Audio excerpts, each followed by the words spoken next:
Hello and welcome to Fashion Report Friday, the weekly video series trying to get you the most MGP from the Mandeville Gold Saucer every time that the judging becomes available for Fashion Report every week on a Friday.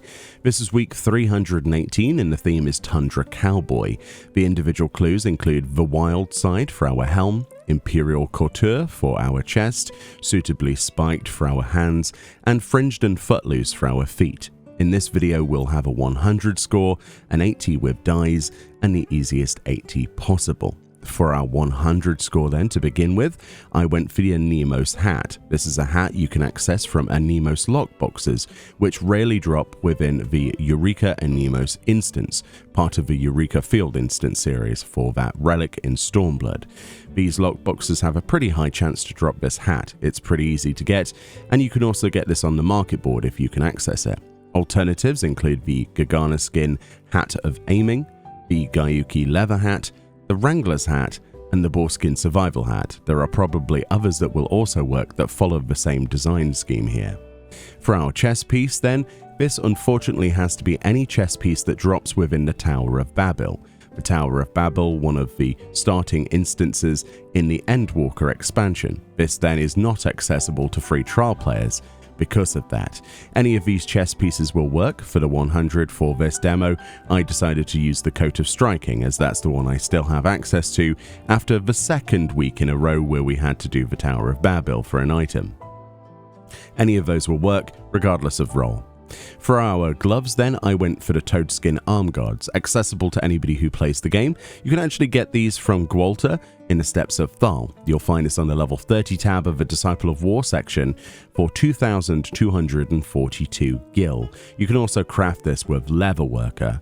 Things that copy the same idea and will also work for gold include the Spiked Arm Guards, the Heteros Arm Guards, and the Nobles Arm Guards. All of those will work for gold. There's probably a few more.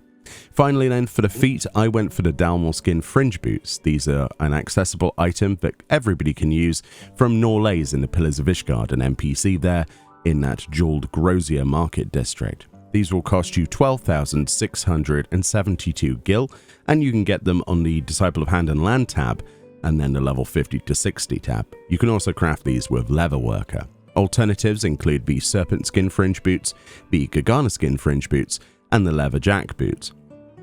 So the 100 score, not too bad, but of course that chess piece is blocking us from having the most fun here for free trial players, so let's move on. For an 80 with dies, you'll notice that most of these dies are freely accessible. The Ruby Red is obviously the biggest issue on any weapon in a game, because that's accessible from Sky Builder scripts.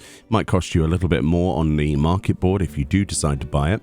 For your helm, your hands and your feet, you're looking at Orchard Brown. Orchard Brown is very good. This is accessible from any low-level city-state dye vendor such as Nanabe in Uldar. This will cost you 40 gil a pot. You need 3 of those. That's worth mentioning. Soot Black, obviously from Ixali Tribe vendor for any chest in the game. And of course, we've got Gubu Grey, an NPC dye vendor. Once again, 40 gil for that pot on any legs in the game. Not too bad, but of course let's put the two together to make the easy 80. For the easy 80 then, it should come as no surprise. We're using those Dalmalskin Fringe Boots. We've dyed those Orchard Brown. Orchard Brown then accessible, like I say, from any dye vendor in the game for 40 gil a pot. Then we're going to be dyeing any hands in the game, Orchard Brown. And then we're going to be dyeing any helm in the game, Orchard Brown. Make sure you have something else equipped in every other slot of gear. Make sure there's nothing missing, and it'll calculate up to an 80 score guaranteed. This is the easiest way of doing it this week, and honestly, I don't see the point in listing other alternatives. For help for this, and obviously theorized information on the internet, there will be a link in the description of the video to a Reddit thread where this is theorized each and every week. Go give it some support. But anyway, thank you so much for another week. Hopefully this gets you one step closer to your Regalia mount from Final Fantasy XV's crossover. Again, if you've been doing it last week and this week, you only need next week and you've got your car guaranteed. Remember to put your MGP buffs on, be that personal or of course your free company. You'll get there in no time. Much love, and I'll see you all next time. Bye-bye.